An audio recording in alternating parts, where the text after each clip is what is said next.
میں نے کیا سوال کیا؟ ہم جلسہ کیوں کراتے ہیں؟ آپ اس پر غور کیجئے۔ ابھی کفیل انور صاحب نے بہت ساری اچھی باتیں کہیں، بڑا اچھا لگا سن کے، چونکہ میں بھی اسی مزاج کا آدمی ہوں۔ ہم اپنا مزاج یہ نہیں، اپنا مزاج کیا ہے؟ دو رنگی چھوڑ دے ایک رنگ ہو جا، دو رنگی چھوڑ دے ایک رنگ ہو جا، سراسر موم یا پھر سنگ ہو جا۔ تو جو حق بات ہے ہم لوگ اسے بولنے کا مزاج رکھتے ہیں۔ کئی بار بہت سارے لوگ اس طرح کے ہوتے ہیں، وہ سوچتے ہیں یار ہم نے یہ بات اگر کہہ دی کمیٹی والوں کو اچھا نہیں لگے گا، ہمیں دوبارہ سے نہیں بلائیں گے۔ اپنا مزاج یہ ہے، رزق دینے والی ذات میرے رب کی ہے، کمیٹی رزق نہیں دیتی ہے، رزق دینے والی ذات رب کی ہے۔ علماء کو جو اللہ نے مقام اس کرسی پر بیٹھنے کا دیا ہے وہ حق بولنے کے لیے دیا ہے، کسی کی خوشامد کے لیے نہیں دیا ہے۔ اور اس سے بڑی بات یہ ہے کہ ہم امام احمد رضا کے غلام ہیں۔ امام احمد رضا نے ہمیں حق بولنے کا مزاج دیا ہے۔ جس زمانے میں امام احمد رضا سے کہا گیا نان پارا کے نواب کی تعریف کر دیں تو جلال میں آگے ارشاد فرمایا احمد رضا دنیا دار کی نہیں تعریف کرے گا تو مدینے کے تاجدار کی تعریف کرے گا، احمد مختار کی تعریف کرے گا۔ اور جب تعریف کی تو کیا کہا؟ وہ کمال حسن حضور ہے کہ گمان نقص جہاں نہیں، یہی پھول خار سے دور ہے، یہی شمع ہے کہ دھواں نہیں۔ فصحا عرب کے بڑے بڑے تیرے آگے یوں ہے دبے لچے، کوئی جان منہ میں زبان نہیں بلکہ جسم میں جان نہیں۔ کروں تیرے نام پہ جاں فدا، نہ بس ایک جاں دو جہاں فدا، دو جہاں سے بھی نہیں جی بھرا، کروں کیا کروڑوں جہاں نہیں۔ کروں مدح اہل دو والرضا، پڑے اس بلا میں میری بلا، میں گدا ہوں اپنے قریب کا میرا دین پارے۔ نعرہ تکبیر، نعرہ رسالت، عظمت مصطفیٰ، جشن غوث اعظم، فیضان غوث اعظم۔ واہ واہ واہ، سبحان اللہ۔ اب ٹھیک ہے، کروں تیرے نام پہ جاں فدا، نہیں ٹھیک ہے۔ نہ بس ایک جاں دو جہاں فدا، دو جہاں سے بھی نہیں جی بھرا۔ تو میری باتیں آپ کو سمجھ آ رہی ہیں؟ پریشان تو نہیں ہے؟ یہ تو نہیں سوچ رہے ہم نے انہیں راجستھان سے صرف ڈانٹنے کے لیے بلایا؟ میں ڈانٹ نہیں رہا ہوں، آپ میرے اپنے ہیں، آپ میرے عزیز ہیں۔ آپ کا علماء سے جو محبت کا رشتہ ہے تو علماء کی بھی یہ ذمہ داری ہے کہ اگر کچھ ایسا دیکھیں جو تھوڑا سا مناسب نہیں ہے تو پیار سے اس کو اپیل کریں کہ آپ اگلی سال اس کو ذرا سا مناسب کر لیجئے۔ سوال کیا تھا؟ ہم جلسہ کیوں کراتے ہیں؟ دیکھیے ہمارے بزرگوں نے اس جلسے کی شروعات کیوں کی، مقصد کیا تھا؟ ایسے تو بہت بڑی بڑی کانفرنسیں ہو رہی ہیں، میں ابھی 80 کی سپیڈ سے تقریر کر کے گزر جاؤں گا، آپ کو بہت مزہ آ جائے گا، ماشاءاللہ سبحان اللہ نعرے لگائیں گے آپ، لیکن رزلٹ پر نظر شاید آپ کی نہ ہو، پر میرا مزاج یہ ہے کہ میں رزلٹ پر نظر رکھتا ہوں کہ آپ آئے ہیں، آپ نے اتنے پیسے خرچ کیے ہیں تو آپ کو حاصل کیا ہوا۔ ہمارے بزرگوں نے جلسے کی شروعات کی، انہوں نے یہ دیکھا کہ ہماری قوم کے جو جوان ہیں، جو بزرگ ہیں، وہ اپنی کاروباری لائف میں، فیملی لائف میں اتنے بزی ہیں کہ انہیں دین کی ضروری باتیں سیکھنے کا وقت نہیں ملتا ہے۔ تو جو چھوٹے بچے ہیں وہ تو مدرسے چلے جاتے ہیں پڑھنے کے لیے، لیکن جو بڑے جوان ہیں، بزرگ ہیں، انہیں مدرسے میں آنے کا اور دین سیکھنے کا موقع نہیں ملتا ہے۔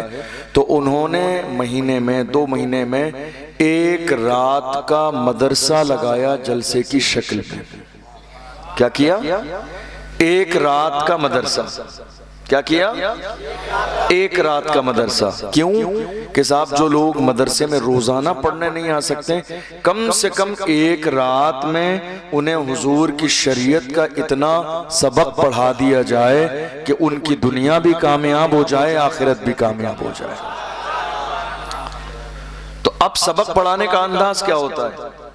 سبق پڑھانے کا انداز ہوتا ہے کہ سبق بہت سنجیدگی کے ساتھ پڑھایا جائے تاکہ جو سامنے والا بندہ ہے اس کے ذہن کے مطابق، ٹھیک ہے، اس کو سمجھ میں آنا چاہیے کہ کیا پڑھایا جا رہا ہے تاکہ اسے یاد ہو جائے۔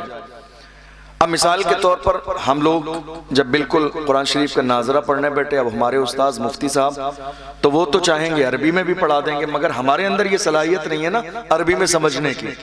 تو مطلب کیا ہوا کہ سامنے والے جس لیول کے سمجھداروں، بات اس لیول پہ کی جانی چاہیے تاکہ ان کی سمجھ میں آ جائے۔ آپ یقین جانیے ہم حضور کے غلام ہیں، ہمیں یہ جو سب زندگی میں اہم موقع دیے گئے ہیں یہ دین سیکھنے کے لیے، ہمارے اندر جتنی عاجزی ہوگی، جتنا خلوص ہوگا، دین سمجھنے کا، دین پھیلانے کا جتنا جذبہ ہوگا، اللہ اس جذبے کی بنیاد پر ہمیں ہر جگہ پر عزت عطا فرمائے گا۔ یاد رکھیے گا بخاری شریف کی حدیث حضور نے فرمایا ان اللہ لا ينظر الى صورکم ولا الى اجسامکم ولکن اللہ ينظر الى قلوبکم۔ میرے آقا نے فرمایا اللہ نہ تمہارے چہروں کو دیکھتا ہے نہ تمہارے جسموں کو دیکھتا ہے، اللہ کی نظر تو تمہارے دل پہ رہتی ہے۔ میں یہ جو بات کہہ رہا ہوں نہ آپ سے تعریف کے لیے کہہ رہا ہوں، میں یہ بات دل سے کہہ رہا ہوں چونکہ میں چاہتا ہوں کہ آپ دین سیکھ جائیں، آپ کی آنے والی نسلوں میں دین چلا جائے، آپ کی آنے والی نسلیں صحیح معنی میں محمد عربی کی غلام بن جائیں۔ آپ سے ایک چھوٹا سا سوال ہے، ہم اور آپ آج مل کر نعرہ لگا رہے ہیں لبیک یا رسول اللہ۔ آپ نے کبھی اس کے ترجمے پر غور کیا؟ اس کا ترجمہ اور مطلب کیا ہے؟ لبیک یا رسول اللہ، اس کا مطلب یہ ہے کہ یا رسول اللہ ہم حاضر ہیں۔ کیا مطلب ہے؟ آپ صحیح بتائیے، میری بات سمجھ آ رہی ہے؟ پریشان تو نہیں ہیں آپ؟ جوشیلا خطاب تو نہیں سننا چاہتے ہیں؟ یہ سمجھ میں آنے والا سننا چاہتے ہیں؟ آپ وہ کہیں گے میں وہ بھی کر دوں گا، لیکن آپ سنجیدگی سے سن رہے ہیں تو سوچ رہا ہوں کچھ اچھی باتیں سیکھ کر جائیے۔ تو لبیک کا مطلب کیا ہے؟ یا رسول اللہ ہم حاضر ہیں۔ آپ نعرہ تو لگا رہے ہیں یا رسول اللہ ہم حاضر ہیں، میں بھی نعرہ لگاتا ہوں کھل کر لبیک یا رسول اللہ ہم حاضر ہیں، لیکن کبھی آپ کے ذہن میں یہ خیال نہیں آیا آپ حاضر کہاں ہیں؟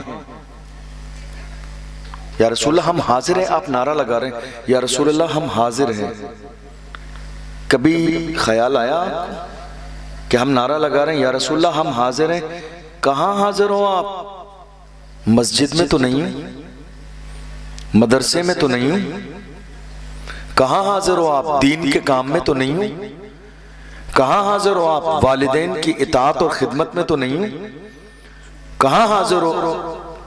حضور کے بتائے ہوئے طریقے پر تو نہیں ہوں، حضور کے حکم پر عمل کرتے ہوئے تو نظر نہیں آ رہے ہو آپ؟ پھر یہ نعرہ یا رسول اللہ ہم حاضر ہیں، ایسا تو نہیں کہ ہم بس نعرہ دکھاوے کے لیے لگا رہے ہیں یا رسول اللہ لبیک یا رسول اللہ ہم حاضر ہیں، لیکن پریکٹیکل طور پر ہم اس کسی بھی جگہ حاضر نہیں ہیں جہاں ایمان والے کو حاضر ہونا چاہیے۔ آپ کو سمجھ آئیے بات؟ سب کو سمجھ آئیے آگے سے پیچھے تک؟ یا رسول اللہ ہم حاضر ہیں، کہاں حاضر ہیں ہم؟ مسجد میں نہیں۔ ڈاکٹر اقبال نے کیا کہا؟ وائز قوم کی وہ پختہ خیالی نہ رہی، برق طبعی نہ رہی، شعلہ مقالی نہ رہی، رہ گئی رسم ازاں روح بلالی نہ رہی، فلسفہ رہ گیا تلقین غزالی نہ رہی، مسجدیں مرثیہ خواہیں کہ نمازی نہ رہے، یعنی وہ صاحب اوصاف حجازی نہ رہے، مسجد تو بنا لی شب بھر میں ایمان کے حرارت والوں نے، من اپنا پرانا پاپی تھا برسوں میں نمازی بن نہ سکا۔ ہم کہاں حاضر ہیں آج؟ نہ مسجد میں، نہ دین کے لیے، نہ دنیا کے لیے، نہ اسلام کے لیے، نہ تعلیمات قرآن کے لیے، نہ رسول اللہ کے احکام پر۔ آپ کو ایک بات بتاؤں، آپ میری بات سے ایگری کریں گے، متفق ہوں گے۔ ہم نعرہ لگا رہے ہیں اسلام زندہ باد، اسلام تو زندہ باد تھا اور رہے گا، لیکن مجھے ایک بات بتائیے، آپ سوچئے گا ضرور، آج نہیں تو کل ذرا بیٹھ کر سوچئے گا میری بات۔ اسلام آج صرف ہماری زبانوں پر ہے، ہماری زندگی میں اسلام کہاں ہے؟ بتائیے آپ، اسلام صرف ہماری زبانوں پر ہے۔ آج ہم زبان سے نعرہ لگا رہے ہیں اسلام زندہ باد، اسلام ہماری زندگی میں کہاں ہے؟ اگر اسلام ہماری زندگی میں ہوتا تو میری قوم کا ایک جوان بھی بے نمازی نہیں ہوتا۔ اگر اسلام ہماری زندگی میں ہوتا تو میری قوم کے 17 سال کے جوانوں کے ہاتھ میں شراب کے پیالے نہیں ہوتے۔ اگر اسلام ہماری زندگی میں ہوتا تو میری قوم کے جوان زنا کے اڈے پر موجود نہیں ہوتے۔ اگر اسلام ہماری زندگی میں شامل ہوتا تو ہمارے جوانوں کے ہاتھ میں تاش کے پتے نہیں ہوتے۔ اگر اسلام ہماری زندگی میں شامل ہوتا تو ہماری قوم سود کا کاروبار نہیں کرتی۔ اگر اسلام ہماری زندگی میں شامل ہوتا تو جو ماں باپ اولاد کی وجہ سے، ستانے کی وجہ سے رو رہے ہیں، پریشان ہیں، وہ نوبت کبھی ہمارے گھر میں نہیں آتی۔ اسلام صرف ہماری زبان پر رہ گیا، اسلام ہماری زندگیوں میں نہیں ہے۔ آج کیا کہتے ہیں آپ؟ کیا یہ بات سچ ہے یا نہیں؟ کیا اسلام ہماری زندگی میں آج ہے؟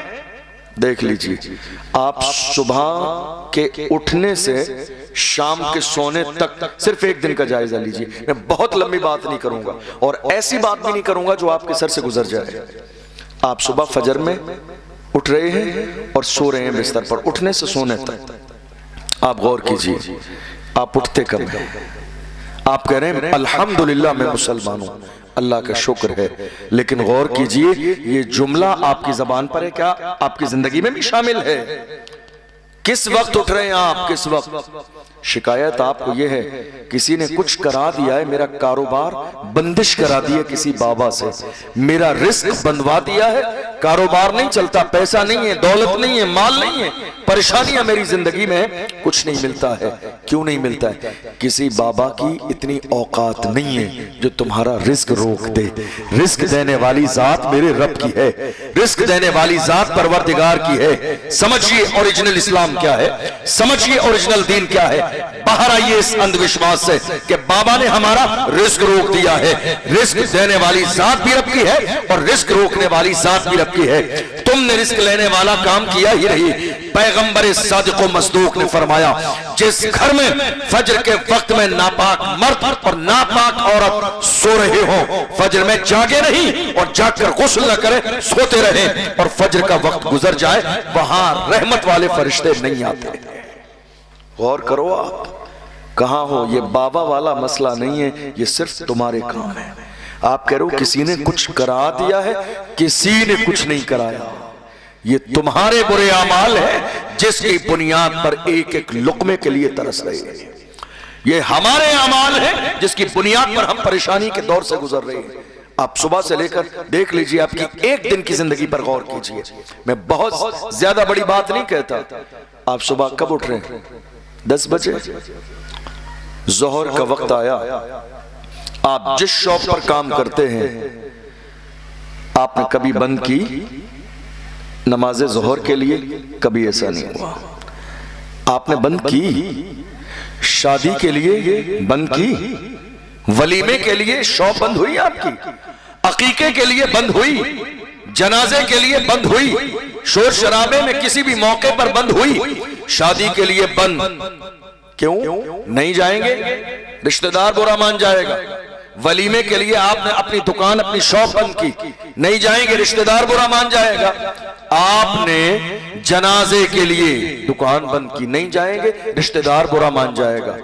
مجھے ذرا دل پہ ہاتھ رکھ کے بتاؤ، تم نے ظہر کی نماز کے لیے کیا زندگی میں ایک بار بھی اپنی دکان بند کی؟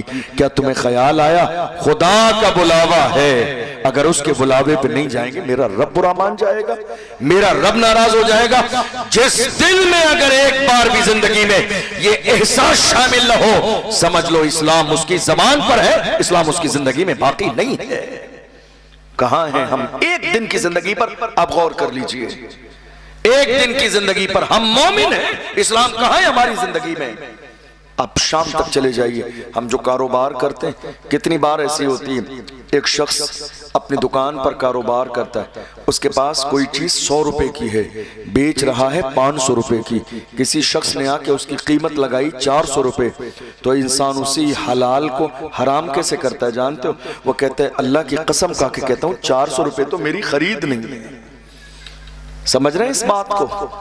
تم نے حلال کو حرام کر لیا, یہ تمہارا صبح سے شام تک کی زندگی ہے.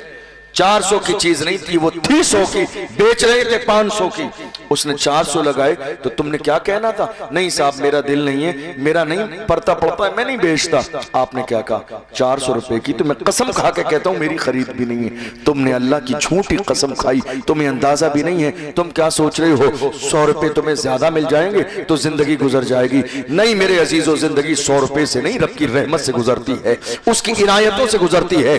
وہ جب کرم فرمانے پہ آتا ہے, تم نے دیکھا نہیں کتنا کریم ہے وہ پروردگار, کتنا رحیم ہے وہ پروردگار. اس کی شان تو یہ ہے کہ سمندر کی مچھلیوں کو بھی بغیر بزنس کے رزق عطا فرماتا ہے. تم نے غور کیا کبھی سمندر کی ایک بیل مچھلی کو دیکھ لو, کون کلو کھانا کھاتی ہے روزانہ؟ مگر یہ صرف رب کا کرم ہے کہ بغیر کاروبار کے اللہ سمندر میں بھی مچھلیوں کو رزق عطا فرماتا ہے. ہے کوئی ان کا کاروبار؟ ہے کوئی ان کا بزنس؟ نہیں, مگر اللہ رزق دیتا ہے. آپ کھیتی سے جڑے ہوئے لوگ ہیں, آپ نے دیکھا ہوگا ہم زمین کھودتے ہیں, 200 فٹ 300 فٹ زمین کھود لیتے ہیں کبھی بورنگ کے لیے. اچانک زمین میں سے مٹی کے اندر بند ایک مینڈک نکلتا ہے 200 فٹ 300 فٹ زمین کے نیچے. میں آپ کے ذہن کے لیول کی گفتگو کر رہا ہوں, آپ کو سمجھ میں آئے, تاکہ آپ کے ذہن میں ایک بات بیٹھنی چاہیے. اللہ کا کرم ایک بندے پر کتنا ہے, 300 فٹ زمین کے نیچے ایک مینڈک نکل رہا ہے. حالت یہ ہے نیچے بھی مٹی ہے, اوپر بھی مٹی ہے.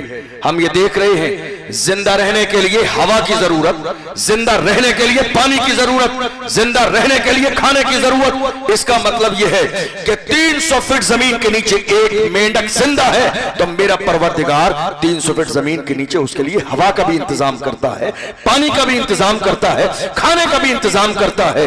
جب جانوروں کو رزق مل رہا ہے تو ہم تو اشرف المخلوقات ہیں, ہمیں رزق کیوں نہ ملے گا؟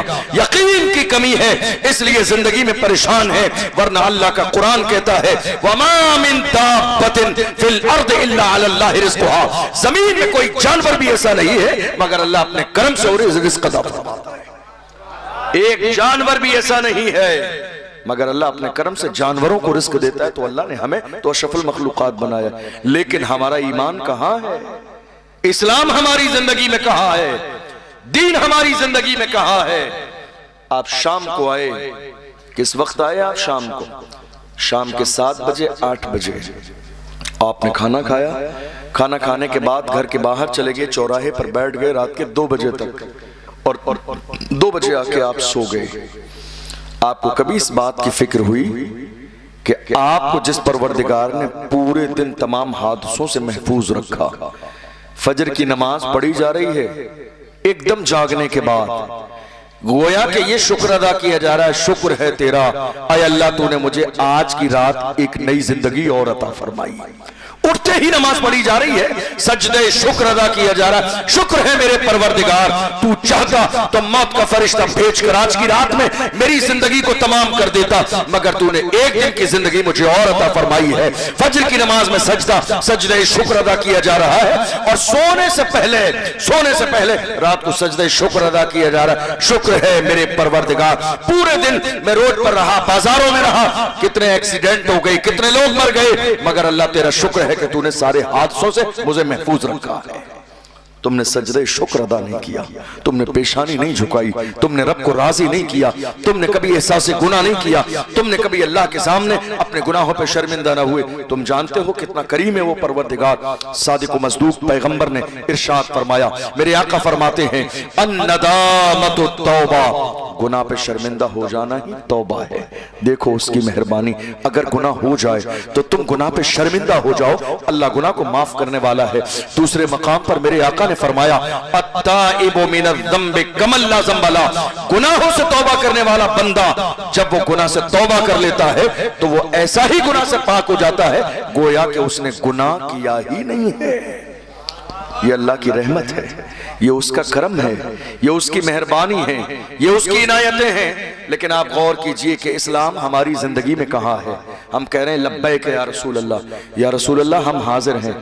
ایک دن، صرف ایک دن غور کر کے دیکھ لو، میری قوم کے جوانوں سے میں ہمیشہ کہتا ہوں، ایک دن سنجیدگی کے ساتھ رسول اللہ کی محفل میں بیٹھ کر ایمان کو اپنی جلا بخشنے کے لیے یہ سوچ لو کہ ہم رسول اللہ سے وعدہ کر رہے ہیں، یا رسول اللہ ہم حاضر ہیں۔ ہم حاضر کہاں ہیں؟ ہم کہاں حاضر ہیں؟ تم نے ہیرو نہیں دیکھے، تم تو ناچنے گانے والوں کو ہیرو سمجھتے ہو، ورنہ ہم نے اور آپ نے ہماری ماتے کی آنکھوں سے ہیرو دیکھے ہیں۔ ہم نے دیکھا ہے پچھلے سال جب رمضان کا مہینہ آیا، فلسطین کی سرزمین پر بمباری کی جا رہی تھی، لاشیں گر رہی تھی، گھر گر رہے تھے، مسجدوں کے ڈھیر پڑے تھے، جوان بیٹوں کے لاشیں پڑے تھے، مگر اللہ کی عزت کی قسم کھا کے کہتا ہوں، فلسطین کے جوانوں نے نہ ایک سجدہ قضا کیا، نہ نمازیں قضا کی، نہ روزہ چھوڑا ہے، نہ تراویح چھوڑی ہے، نہ جمعہ چھوڑا ہے، نہ صدقہ چھوڑا ہے، نہ شکر چھوڑا ہے۔ حال یہ ہے جوان 22 سال کے بیٹے کا جنازہ سامنے ہے اور ایک 50 سال کا باپ اللہ اکبر سجدہ کرتا ہے اور سجدہ کر کے کہتا ہے جان دے دی دوسری کی تھی، حق تو یہ ہے کہ حق ادا نہ ہوا۔ جوان بیٹے کی لاش نگاہوں کے سامنے ہے، پھر بھی باپ سجدہ کر کے کہتا ہے نہ مسجد میں نہ بیت اللہ کی دیواروں کے سائے میں نماز عشق ادا ہوتی ہے، تلواروں کے سائے میں۔ نعرہ تکبیر، نعرہ رسالت، جشن غوث اعظم، مذہب اسلام، حضرت علامہ مفتی اشرف جیلانی صاحب قبلہ۔ اسلام کہاں ہے ہماری زندگی میں؟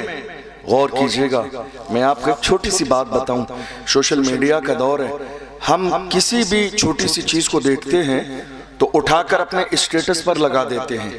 کوئی ناچ رہا ہے، ہم نے اٹھا کے اسٹیٹس پہ لگا دیا، کوئی گانا گا رہا ہے، ہم نے اٹھا کے اسٹیٹس پہ لگا دیا، کہیں ڈانس پارٹی ہو رہی ہے، ہم نے اٹھا کے اسٹیٹس پہ لگا دیا۔ میں جوانوں سے کہتا ہوں، جوانوں اسٹیٹس لگانے سے پہلے بھی غور کیا کرو، ورنہ تمہارے موبائل کے اسٹیٹس کو دیکھ کر دنیا تمہارے اسٹیٹس کا اندازہ لگا لیتی ہے کہ تمہارا اپنا لیول کیا ہے، تمہارا اپنا معیار کیا ہے، تمہاری اپنی شان کیا ہے، تمہارا اپنا مقام کیا ہے۔ ارے ہم کیا تھے اور کیا ہو گئے؟ پوچھو ڈاکٹر اقبال سے ہماری تاریخ کیا ہے، تو ڈاکٹر اقبال نے کہا تھا ہماری تاریخ رہی ہے ڈل نہ سکتے تھے اگر جنگ میں اڑ جاتے تھے، پاؤں شیروں کے بھی میدان سے اکھڑ جاتے تھے، تجھ سے سرکش ہوا کوئی تو بگڑ جاتے تھے، تیر کیا چیز ہے ہم توپ سے لڑ جاتے تھے، شان آنکھوں میں نچستے تھے جہاں داروں کی، کلمہ پڑھتے تھے ہم چھاؤں میں تلواروں کی، ہم جو جیتے تھے تو جنگوں کی مصیبت کے لیے اور مرتے تھے تیرے نام کی عظمت کے لیے۔ دشت و دشت ہے دریا بھی نہ چھوڑے ہم نے، بحر ظلمات میں دوڑا دیے گھوڑے۔ یہ کسی اور کی نہیں ہماری تاریخ ہے، محمد عربی کے غلاموں کی تاریخ ہے۔ جوانوں کہاں ہو آج آپ؟ یہ جوانی عیاشیوں کے لیے نہیں ہے، جوانی شراب کے لیے نہیں ہے، یہ جوانی زنا کے لیے نہیں ہے، یہ جوانی نافرمانی کے لیے نہیں ہے، یہ جوانی جو ہے نشے میں ضائع کرنے کے لیے نہیں ہے، یہ جوانی تباہ و برباد کرنے کے لیے نہیں ہے۔ تمہیں اندازہ بھی نہیں ہے، دنیا کی ہر قوم کا سب سے قیمتی سرمایہ اس قوم کے نوجوان ہوتے ہیں، سب سے قیمتی سرمایہ، سب سے بڑی دولت دنیا کی ہر قوم کے اس قوم کے جوان ہوتے ہیں۔ یہ جوان ہدایت کے راستے پہ رہیں تو قومیں معزز رہتی ہیں، اور اگر یہی جوان گناہوں کی دہلیز پہ قدم رکھ دیں تو قومیں ذلیل اور رسوا ہو جاتی ہیں۔ کہاں ہیں ہمارے جوان؟ اللہ اکبر! افسوس ہوگا آپ کو یہ جان کر، ہمارے 17 سال کے جوان کہاں ہیں؟ شراب کے ٹھیکے پر، رات کے 3 بجے شراب کے ٹھیکے پر چھاپا پڑا ایک جگہ، 10-20 جوان پکڑے گئے، خبر آئی، تحقیق کی گئی، کلیجہ پھٹ گیا کہ 17-18 سال کے 15-20 جوان شراب پینے والے، نشے میں دھت زمین پہ گرنے پڑنے والے کسی اور کی نہیں ہمارے جوان تھے۔ غور کرو غور، کہاں ہے میری قوم کے جوان؟ یہ شراب کے اڈے تمہارے لیے نہیں ہیں، یہ زنا کے اڈے تمہارے لیے نہیں ہیں، تمہیں اندازہ بھی نہیں ہے۔ شراب، میرے آقا نے ارشاد فرمایا شراب کے بارے میں میرے نبی نے فرمایا شراب ام الخبائث ہے، یعنی دنیا کی سب سے بری چیز اگر کوئی ہے تو وہ شراب ہے۔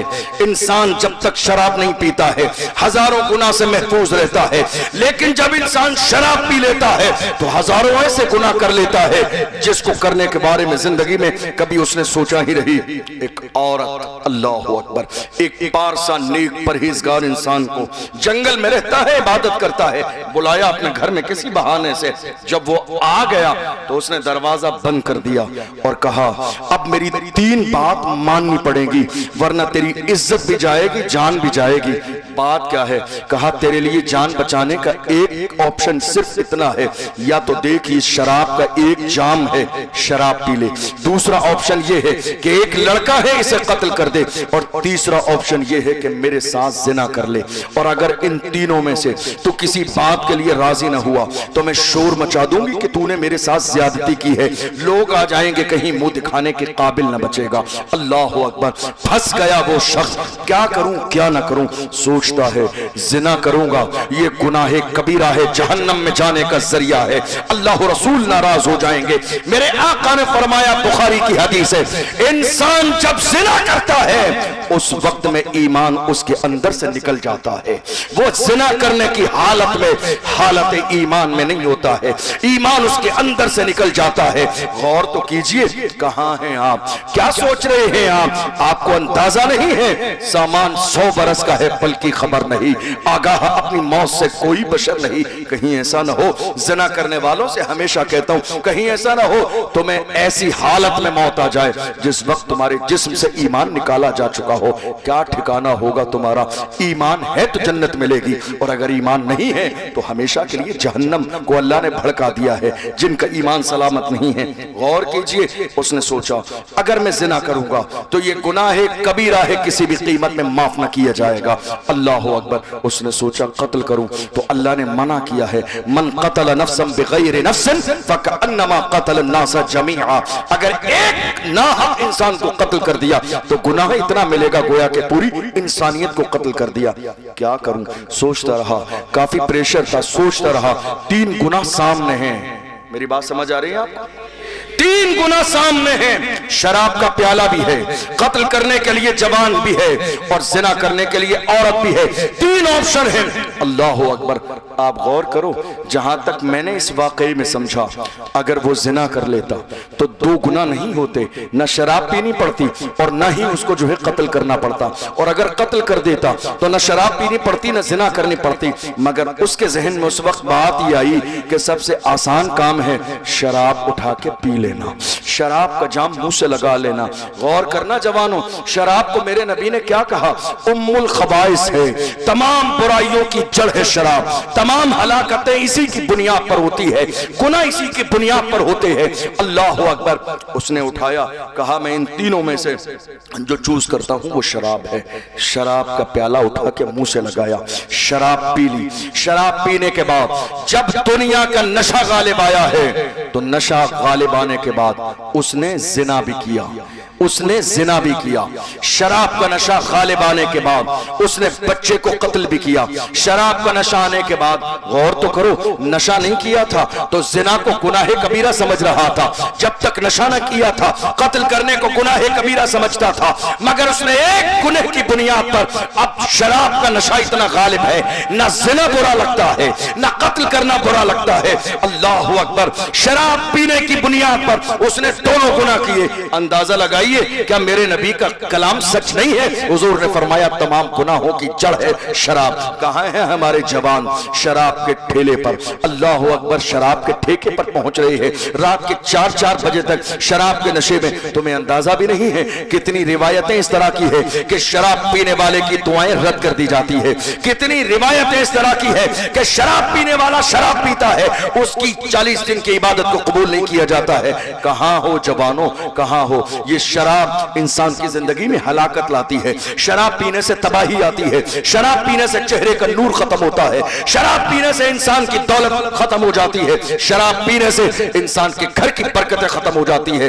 کہاں ہو آپ؟ شراب پینے کے لیے آپ پریشان ہیں صرف دنیا کے نشے کے لیے؟ جوانوں میں منع نہیں کرتا ہوں، اگر میری قوم کے جوان نشہ کرنا چاہتے ہیں تو میں تو انہیں دل کھول کے اجازت دیتا ہوں۔ جوانوں اگر تم نے ٹھان ہی لی ہے کہ تمہیں نشہ کرنا ہی ہے، تم نے ٹھان لیا ہے نشہ کرنا ہے، تو جاؤ میری طرف سے اجازت ہے، کھل کے نشہ کرو، لیکن یہ لوکل والا نشہ نہ کیا کرو جس کو کر کے لوگ نالی اور نالے میں گر جاتے ہیں۔ یہ لوکل والا نشہ نہیں، نشہ کرو برانڈیڈ نشہ، وہ نشہ جو بلال حبشی نے کیا، جو سلمان فارسی نے کیا، جو صہیب رومی نے کیا، جو حضرت عمار ابن یاسر نے کیا، جو حضرت سمیہ نے کیا۔ کون بلال ہے؟ مارا جاتا ہے، گھسیٹا جاتا ہے، پریشان کیا جاتا ہے، مگر بلال ہے پکار کے کہتے ہیں تو ہو کہ ترشرو مجھے کالی ہزار دے۔ یہ وہ نشہ نہیں جسے ترشی اتار دے۔ عشق نعرہ رسالت، ذرا دونوں ہاتھوں کو اٹھا کے لبیک یا رسول اللہ، لبیک یا رسول اللہ۔ نشہ کرنا ہے عشق رسول کا نشہ کرو، حضور کی غلامی کا نشہ کرو، محبت رسول کا نشہ کرو۔ دنیا میں جو انسان حضور کے عشق کا نشہ کرتا ہے، جانتے ہو اس کا حال کیا ہوتا ہے؟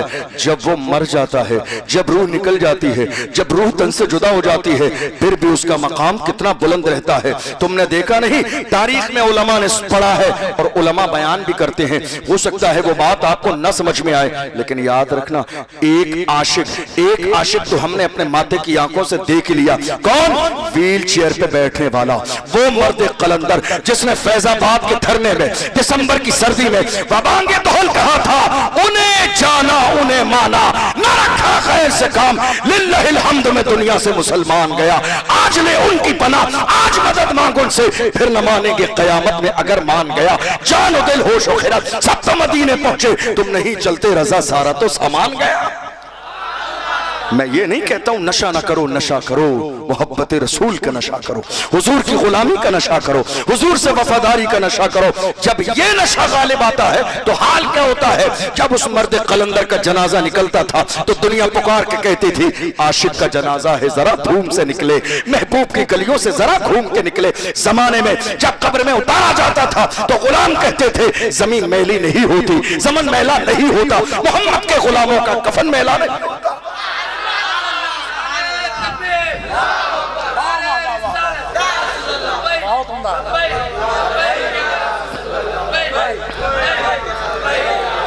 نشہ نہیں جوانوں، باز آ جاؤ اس نشے سے، یہ ہلاکت کا ذریعہ ہے، یہ تباہی کا ذریعہ ہے، یہ برائی کا ذریعہ ہے۔ ہم نے کسی بھی نشہ کرنے والے کو سماج میں معزز نہیں دیکھا۔ آپ کہتے ہو عادت پڑ گئی ہے، چھوٹے گی کیسے؟ عادت پڑی ہے، چھوٹے گی کیسے؟ میرے اس جملے کو دل کے کانوں سے سن کے چاہیے، تم حضور کی محبت کا نعرہ لگاتے ہو تو حضور کے غلاموں نے ایک بری عادت نہیں، حضور کی محبت میں تو دنیا چھوڑ دی ہے۔ تم کہاں ایک بری عادت کی بات کہتے ہو؟ اللہ اکبر۔ ہم نے دیکھا رسول اللہ صلی اللہ علیہ وسلم کے غلام کیسے تھے، ان کا انداز کیسا تھا، ان کا مزاج کیسا تھا۔ وہ زمانے میں یہی نعرہ لگاتے تھے، چھٹ جائے اگر دولت کونین تو کیا غم، چھوٹے نہ مگر ہاتھ سے دامان محمد۔ محمد عربی کے غلاموں نے کسی بھی دور میں کبھی کسی بھی حق بات میں سمجھوتا نہیں کیا۔ زمانہ مانتا ہے برا تو مان جائے، زمانہ غلط کہتا ہے تو کہتا رہے، لیکن ہم حضور کے غلام ہیں۔ جو حق ہے، جو سچ ہے، مانا بھی اسی کو جائے گا، قبول بھی اسی کو کیا جائے گا۔ آپ کہتے ہیں صاحب عادت پڑ گئی ہے، چھوٹتی نہیں ہے، کیا کریں کیا نہ کریں؟ یاد رکھیے گا اگر ایمان سلامت ہے، اگر حضور کی محبت دل میں ہے تو بڑے سے بڑا گناہ ایک لمحے میں چھوڑ دیں گے، صرف یہ سن کر کہ میرے آقا کو پسند نہیں ہے۔ تھوڑی سی آواز بڑھائیے اس کی، میرے آقا کو پسند نہیں ہے۔ ایک حدیث میں ہے ایک صاحب سونے کی انگوٹھی پہن کر آ گئے، ایک صاحب سونے کی انگوٹھی پہن کر حضور کی بارگاہ میں آئے۔ اب حالت یہ ہوئی کہ مرد کے لیے سونا پہننا جائز نہیں ہے، یہ مسئلہ معلوم ہے آپ کو؟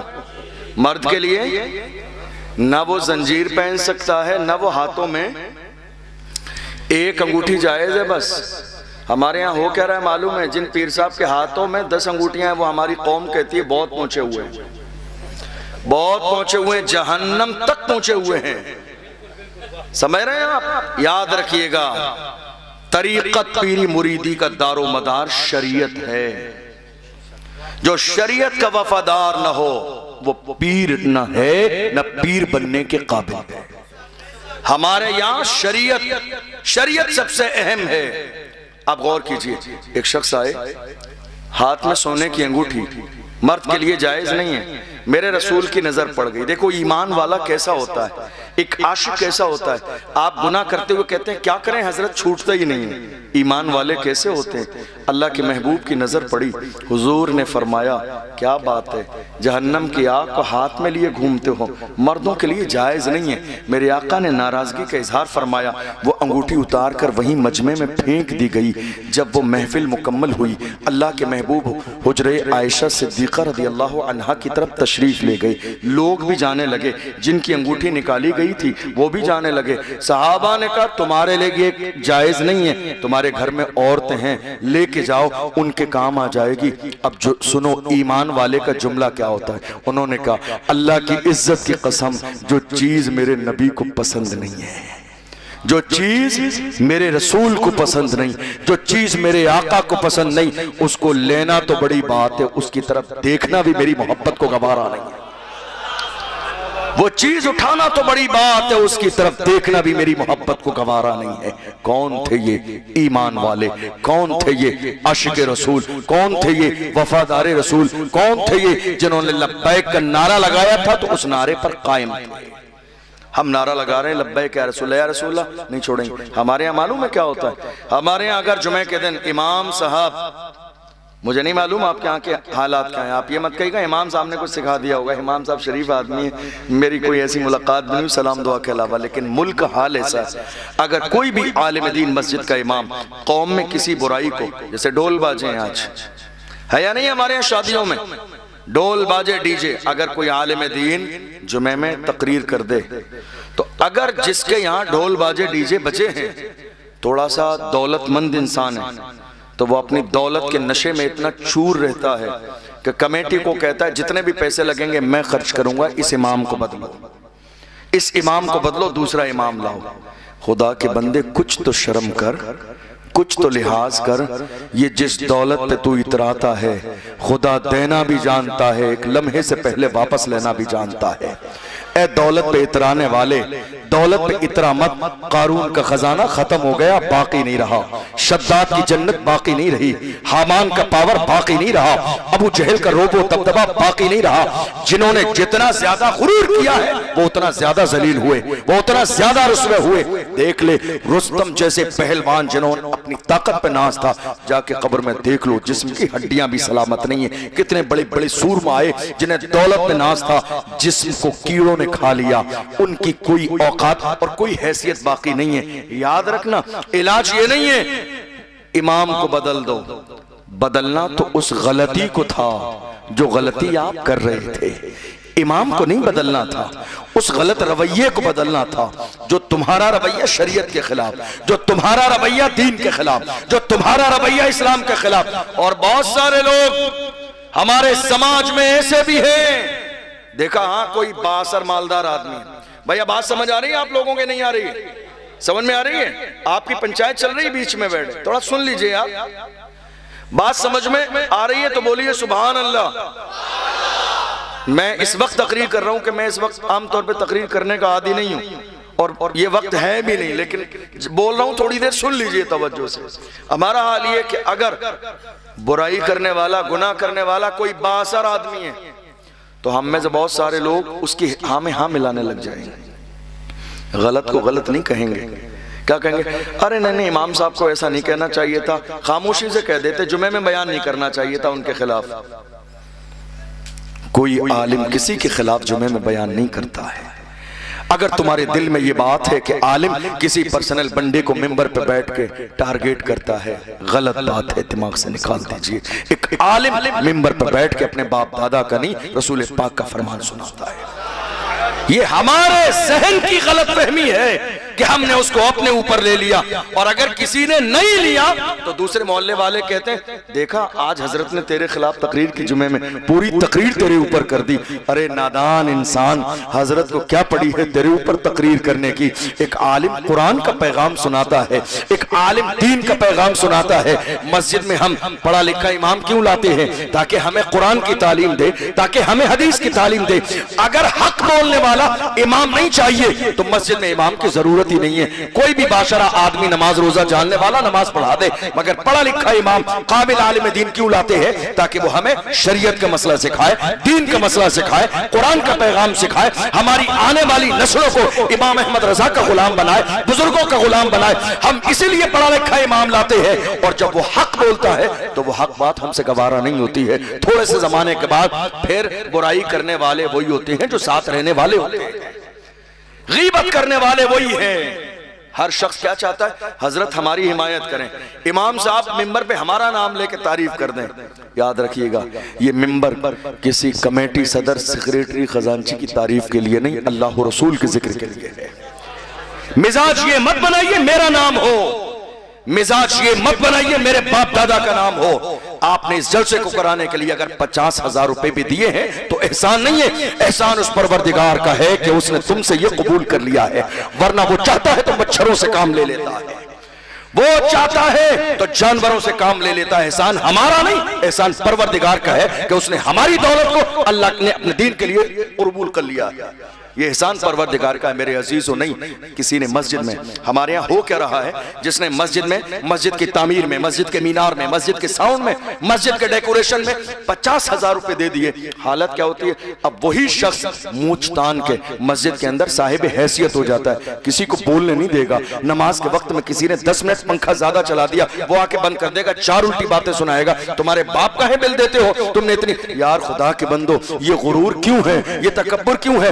تم نے مسجد میں 50 نہیں، 50,000 نہیں، 50 لاکھ کی بھی اگر رسید کٹائی ہے تو یاد رکھنا تم نے یہ وقف کر دیا ہے، تم نے اللہ کے دین کے لیے دیا ہے، لوگوں پہ احسان نہیں کیا ہے، اللہ کے دین کے لیے دیا ہے۔ احسان جتانے کا مزاج رہے گا تو قبول ہی نہیں کیا جائے گا، احسان جتانے کی عادت رہے گی تو قبول نہیں کیا جائے گا۔ تم نے خدا کے لیے دیا ہے، اور احسان کیا ہے؟ تمہیں خدا نے 2 کروڑ کا مالک بنایا تب تم نے 50 لاکھ دیا ہے، تم نے کون سا احسان کیا ہے؟ تم سے پہلے تمہیں 2 کروڑ کا آدمی بنا کے خدا نے احسان کیا، اس لیے جو خدا کی راہ میں دے دیا۔ اس کا یہ مطلب ہرگز نہیں ہوتا ہے کہ آپ مسجد کے مالک بن گئے، آپ کا مسجد میں خاص پاور رہے گا۔ نہیں میرے عزیزو، جو انسان اللہ کے گھر میں دینے کے بعد یہ سمجھے کہ میرا خاص پاور ہے، میرا کہنا مانا جائے، اس کا دیا ہوا اللہ کی بارگاہ میں قبول ہی نہیں ہوگا۔ رب کی رضا کے لیے دیجئے، 1 روپیہ دیں یا 1 لاکھ دیں، رب کی رضا کے لیے دیجئے۔ میں عرض کر رہا تھا آج ہمارے سماج میں پھیلی ہوئی برائی کو اگر ہمارے علماء روکنے کی کوشش کرتے ہیں تو ہوتا کیا ہے؟ ہر چوراہے پر امام صاحب کا ذکر، ہر چوراہے پر امام صاحب کا ذکر، چائے کے ہوٹل پر امام صاحب کا ذکر، ہر گلی میں امام صاحب کا ذکر، ہر محلے میں امام صاحب کا ذکر۔ اور پلاننگ یہ کی جاتی ہے، کچھ لوگ ہاتھ پیر دھو کے نہیں، پورا غسل کر کے پیچھے پڑ جاتے ہیں کہ امام صاحب کی کوئی غلطی ملے اور اسی بنیاد پر تماشا بنا کے انہیں ذلیل کر کے نکالا جائے۔ یاد رکھنا ایک عالم کو اگر آپ اپنے محلے سے کسی بھی سازش کے تحت اس کو ذلیل کر کے نکالتے بھی ہیں تو یاد رکھنا اب آپ نے ہمیشہ کے لیے، قیامت تک کے لیے اور مرنے کے بعد تک کے لیے آپ نے اپنے لیے ذلت خرید لی ہے۔ ورنہ یہ جو امام ہے جس کو آپ ذلیل کر کے نکال رہے ہیں، اللہ نے اس کے سینے میں قرآن کے 30 پارے رکھے ہیں، یہ کہیں ذلیل نہیں ہوگا، یہ جہاں جائے گا اللہ اس کے خاندان کی وجہ سے نہیں، قرآن کی برکت کی وجہ سے اسے عزت عطا فرمائے گا، حضور کی غلامی کی وجہ سے اور حضور کی نالین کی وجہ سے عزت عطا فرمائے گا۔ اس لیے ایمان کا تقاضا یہ ہے، اگر مسجد کا امام یا کوئی بھی عالم دین حق بول رہا ہو اور اگر ہمارے اندر وہ خامی ہے تو سر جھکا کے مان لیجئے عزت اسی میں ہے، عزت اسی میں ہے کہ اگر غلطی ہے تو مان لیجئے۔ اس لیے کہ اگر آج میری بات نہیں مانیں گے، کسی عالم کی بات نہیں مانیں گے، مسجد کے امام کی، عالم کی، قرآن کے حکم کی اگر آپ مخالفت کرتے ہیں کوئی بات نہیں، کتنے دن جئیں گے، کتنے دن زندہ رہیں گے؟ یہ غرور کب تک رہے گا؟ یہ دولت کب تک رہے گی؟ یہ مال کب تک رہے گا؟ یہ شان و شوکت کب تک رہے گی؟ ایک دن موت کا فرشتہ تمہارے دروازے پہ دستک دے گا، جس دن دولت کام نہیں آئے گی، جس دن مال کام نہیں آئے گا، جس دن شہرت کام نہیں آئے گی، جس دن اولاد کام نہیں آئے گی، جس دن زمینیں کام نہیں آئیں گی، جس دن فیکٹری کام نہیں آئے گی۔ اس لیے توبہ کرو اللہ سے، اے میرے پروردگار انجانے میں جو گناہ ہوئے ہیں ہم توبہ کرتے ہیں اور آج عہد کرتے ہیں جب تک زندہ رہیں گے محمد عربی کے غلام بن کے زندہ رہیں گے۔ اور یاد رکھنا یہ ڈھول باجے ڈی جے آج ہو کیا رہا ہے ہمارے یہاں؟ میں نے دیکھا بڑی آپ پریشان تو نہیں ہو رہے؟ بول دوں 10-15 منٹ؟ آج حالت یہ ہے ہمارے سماج میں ہر شادی میں یہ ڈھول باجے ہے یا نہیں؟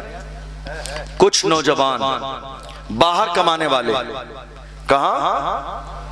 ممبئی، حیدرآباد، الگ الگ جگہوں پہ۔ اللہ ہماری قوم کے جوانوں کو خوب ترقی دے، تجارت دے، آپ کو اللہ آپ کی پریشانی کو دور فرما دے۔ ہمیں برا نہیں لگتا، ہم تو خوش ہوتے ہیں جب ہماری قوم کے جوان ترقی کرتے ہیں، لیکن ہوتا کیا ہے باہر سے پردیس سے کما کر آنے والے ہمارے جوان وہ کہتے ہیں نہیں صاحب اب بڑی محنت سے ہم نے بازو کی کمائی ہے، یہ دولت ہم نے کمائی ہے، اب ہم امام صاحب کے حساب سے بھی شادی کریں گے؟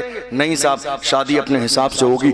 6 مہینے پہلے ضلع کے اندر سب سے بڑی ڈانس پارٹی کون سی ہے اس کو بک کر دو، ایسا نہ ہو کہ شادی کا ٹائم آ جائے اور اسے کوئی بک کر کے لے جائے۔ اور اس کے بعد اس بات کا لحاظ نہیں، آپ جس محلے میں رہتے ہیں اس محلے میں مسجد بھی ہے، اس محلے میں نماز جماعت بھی ہوتی ہے، اس محلے میں مدرسہ بھی ہے، وہاں قرآن کی تعلیم بھی ہوتی ہے۔ اللہ اکبر، ہم یہ دیکھ رہے ہیں آج ہمارے محلے میں ڈھول باجے ڈی جے بج رہے ہیں، ناچ گانا ڈانس پارٹی ہو رہی ہے، اور حال کیا ہے اذان ہو رہی ہے مگر ڈھول کی آواز اس سے زیادہ تیز ہے، اذان ہو رہی ہے مگر شور شرابہ اس سے زیادہ ہے، نماز اور جماعت ہو رہی ہے مگر ڈھول اس سے زیادہ ہے۔ اور اگر کوئی منع کر دے تو ہماری قوم کے جوان کہتے ہیں میرے بازو کی کمائی ہے، ہم نے پیسے کمائے ہیں۔ علماء کہتے ہیں فضول خرچی ہے، کہتے ہیں نہیں میرے بازو کی کمائی ہے۔ میں کہتا ہوں اے نادان، اے میری قوم کے نادان جوان، تجھے اندازہ نہیں تو جس بازو پہ اتراتا ہے اس بازو میں طاقت دینے والی ذات بھی میرے رب کی ہے، تو جس پیسے کو کما کر لایا ہے وہ پیسہ دینے والی ذات بھی میرے رب کی ہے، تجھے اندازہ بھی نہیں ہے۔ اگر اتنا غرور ہے تجھے اپنی جوانی پر، اتنا غرور ہے اپنی دولت پر، اتنا غرور ہے تجھے اپنے پیسے پر، تو جا کے کسی بڑے دلی کے ہاسپٹل میں چکر لگا لے، تو اس سے بڑے بڑے سورما کے ہاتھوں پہ فالج کا اثر ہو گیا، جا کے چکر لگا لے تو اس سے بڑے بڑے مالدار پیسے والے زمین جائیداد خاندان والے، تو اس سے زیادہ باڈی بلڈر کا حال یہ ہے بستر پہ پڑے ہوئے ہیں، گلے بند ہو گئے ہیں، باضابطہ چیرا لگایا جا رہا ہے، ایک لقمہ 6 مہینے کا زمانہ گزر گیا حلق سے نیچے نہیں اترا ہے، لکوڈ 6 مہینے سے پیٹ کے اندر چیرا لگا کے پہنچایا جا رہا ہے۔ غور کرو، خدا نے بتا دیا بادشاہی صرف میری ہے، پاور صرف میرا ہے، طاقت صرف میری ہے، غرور نہیں، تکبر نہیں، اپنے آپ کو بڑا سمجھنا نہیں، تم اللہ کے بندے ہو۔ اللہ کے رسول نے فرمایا من تواضع للہ رفعہ اللہ، جو اللہ کے لیے جھک جاتا ہے اللہ اسے درجوں بلندیاں عطا فرماتا ہے۔ غرور نہیں، تکبر نہیں، تم کس سے غرور کر رہے ہو؟ مثال کے طور پر اگر آپ کو میری کوئی بات بری لگ رہی ہے، آپ مومن ہیں، میرے بھائی ہیں، آپ مجھے تنہائی میں کہہ دیں گے حضرت یہ بات سمجھ میں نہیں آئی، میں اس کی وضاحت کر دوں گا کیا مطلب تھا، لیکن آپ اس کو سن کے اپنے آپ کو نہیں نہیں ایسے کیسے کہہ دیا، یاد رکھیے گا یہ میں جو بول رہا ہوں یہ میرا فرمان نہیں، میری کوئی حیثیت نہیں، بات اس کی ہے جس کی زبان سے جو نکلتا ہے وہ ہو کے رہتا ہے۔ کون میرے امام کہتے ہیں وہ زبان جس کو سب کن کی کنجی کہیں، اس کی نافذ حکومت پہ لاکھوں سلام۔ کون وہ پیغمبر جس کی شان یہ ہے جو شب کو کہہ دیا دن ہے تو دن نکل آیا، جو دن کو کہہ دیا شب ہے تو رات ہو کے رہی۔ یا رسول اللہ تمہارے منہ سے جو نکلی وہ بات ہو کے رہی۔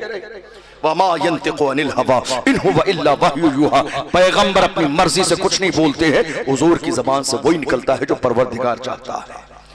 اللہ کا قرآن کہتا ہے یا ایھا الذین آمنوا قوا انفسکم واہلیکم نارا، اے لوگو، اے ایمان والو، اپنے آپ کو اور اپنے گھر والوں کو جہنم کی آگ سے بچاؤ، جہنم کی آگ سے بچاؤ، اس لیے کہ جہنم کا ایندھن انسان اور پتھر ہے۔ آپ غور تو کرو، برائی نشہ ہمارے سماج میں پھیلتا جا رہا ہے، زنا، اور بڑی معذرت کے ساتھ زنا کرنے والے، زنا کبیرہ گناہ ہے، اور زنا کرنے والے آج کے زمانے میں صرف نوجوان لڑکے نہیں ہیں، شرم سے سر تو تب جھکتا ہے، دادا بن گئے ہیں پھر بھی زنا کر رہے ہیں، نانا بن گئے ہیں پھر بھی زنا، 4 بچے جوان ہونے والے پھر بھی پیار محبت کا یہ کھیل تماشا ختم نہیں ہو رہا ہے۔ تم نے اس دنیا کو سمجھا کیا ہے؟ دنیا بنانے والا پروردگار کہتا ہے وَمَا الْحَيَاةُ الدُّنْيَا إِلَّا مَتَاعُ الْغُرُورِ، دنیا کی زندگی تو صرف ایک دھوکہ ہے۔ جس نے دنیا بنائی ہے وہ پروردگار کہتا دنیا کی زندگی ایک دھوکہ ہے۔ جوانوں یاد رکھنا، زنا، یہ شراب، یہ شباب ہر زمانے میں میری قوم کے جوانوں کے سامنے شراب و شباب پیش کیا گیا، لیکن ہر زمانے میں میری قوم کے جوانوں نے شراب و شباب کو ٹھوکر مار کے کہا اپنا سب کچھ گنبد خضرا کل بھی تھا اور آج بھی ہے، میرے نبی سے میرا رشتہ کل بھی تھا اور آج بھی ہے، بتلا دو گستاخ نبی کو غیرت مومن زندہ ہے، ان پہ مر مٹنے کا جذبہ کل بھی تھا اور آج بھی ہے۔ یہ کسی اور کی فکر نہیں، محمد عربی کے غلاموں کی فکر ہے۔ کہاں ہیں آپ؟ زنا ہمارے سماج میں دور دور تک ہمارے سماج سے زنا کا کوئی واسطہ نہیں تھا۔ یہ کلمہ پڑھنے والے جوان تھے، جدھر نکلتے تھے ان کے کردار کو دیکھ کر لوگ کلمہ پڑھ کے مسلمان ہو جاتے تھے۔ مگر افسوس آج زنا کا بازار گرم ہے۔ آپ جانتے ہیں یہ زنا ہمارے سماج میں عام کیسے ہو گیا؟ زنا کئی طریقے کا ہے، زنا آنکھوں کا بھی ہے، زنا ہاتھوں کا بھی ہے، زنا پیروں کا بھی ہے، اور زنا جو آپ جانتے ہیں زنا ہے۔ یاد رکھنا اگر اپنے ان آنکھوں سے زنا کے غلط مناظر دیکھ رہے ہیں انٹرنیٹ پر تو یہ آنکھوں کا زنا ہے، ہاتھوں سے زنا کر رہے ہیں تو یہ ہاتھوں کا زنا ہے، زنا کی طرف جا رہے ہیں تو یہ پیروں کا زنا ہے۔ یاد رکھنا زنا کرنے والا انسان کچھ بھی ہو سکتا ہے مگر دنیا میں کامیاب نہیں ہو سکتا ہے۔ میرے نبی فرماتے ہیں زنا میں 6 مصیبتیں ہیں، 3 مصیبتیں دنیا میں ہیں، 3 مصیبتیں مرنے کے بعد ہیں۔ میرے نبی نے فرمایا زنا کرنے والے انسان کی دنیا میں جو 3 مصیبتیں ہیں، پہلی مصیبت یہ ہے کہ اس کا چہرہ بگاڑ دیا جاتا ہے، اس کے چہرے سے نور ختم ہو جاتا ہے، اس کے چہرے سے رونق ختم ہو جاتی ہے۔ آپ کیا سمجھ رہے ہیں کسی شادی میں جانے کے لیے، شادی بیاہ کے موقع پر، ولیمے کے موقع پر، کسی فنکشن کے موقع پر آپ جا کے کسی بڑے سیلون والے کے ہاں بہت زیادہ منہ کو جو ہے رگڑوا لیں گے، فیشیل کرا لیں گے، چہرہ چمک جائے گا؟ ہرگز ایسا نہیں ہوگا، اس لیے کہ رونق دینے والے نے رونق چھین لی ہے، نور دینے والے نے نور چھین لیا ہے، چہرہ بگاڑ دیا گیا ہے۔ دنیا کی کسی کریم کی اتنی اوقات نہیں جو آپ کے چہرے کو چمکا دے جب تک میرا پروردگار نہ چمکائے۔ سمجھو جوانوں تمہیں دنیا میں کسی کریم کی ضرورت نہیں تھی، ہمارے پاس سب سے بڑی کریم یہ پانی تھا، جس سے ہم وضو کرتے تھے تو ہمارا چہرہ چمک جاتا تھا۔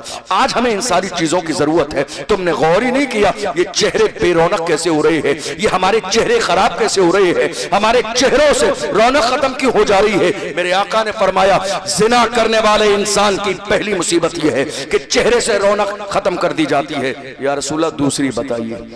دوسری اتنی غضبناک ہے، اللہ اکبر، حضور نے فرمایا اس انسان کے کاروبار سے تمام چیزیں ختم، کاروبار فیل ہو جاتا ہے، ایک ایک لقمے کے لیے ترس جاتا ہے انسان۔ آپ سوچ رہے ہیں کسی بابا نے دعا تعویذ کر دیا اس لیے کاروبار فیل ہو گیا؟ نہیں، میرے نبی نے فرمایا جو انسان زنا کا عادی ہو جائے اس کے رزق سے برکت کو ختم کر دیا جاتا ہے، رزق میں تنگی آ جاتی ہے، مصیبتیں آتی ہیں اس کے دروازے پر اور اس کی زندگی میں۔ کس انسان کے جو زنا کرتا ہے، تیسری مصیبت میرے نبی نے فرمایا اس کی عمر کم کر دی جاتی ہے، زندگی کم کر دی جاتی ہے۔ دیکھ نہیں رہے ہو آج کیا ہو رہا ہے؟ کیا کہتے ہیں آپ؟ ارے وہ کل شام کو میرے ساتھ کھانا کھایا، آج انتقال ہو گیا، کل دوپہر میں ہی تو ملا تھا، انتقال ہو گیا، آج صبح ہی تو بازار میں ملا تھا، انتقال ہو گیا، کل شام کو ہی تو فون آیا تھا، انتقال ہو گیا۔ خدا نے بتا دیا بادشاہی صرف میری ہے۔ یاد رکھنا کل نفس ذائقۃ الموت، جو دنیا میں آیا ہے اسے مرنا ہے، اس لیے باز آ جاؤ گناہ سے۔ یا رسول اللہ مرنے کے بعد کی مصیبت کیا ہے؟ فرمایا جو زنا کرنے کا عادی بن جاتا ہے، اللہ اکبر، اللہ اس سے ناراض ہوگا، قیامت کے دن کا حساب سخت لیا جائے گا اور اللہ اسے جہنم میں ڈال دے گا۔ ایک عورت نے ایک نوجوان کو بلایا، بڑا نیک پرہیزگار انسان ہے، اس نے بلایا اور کہا اے جوان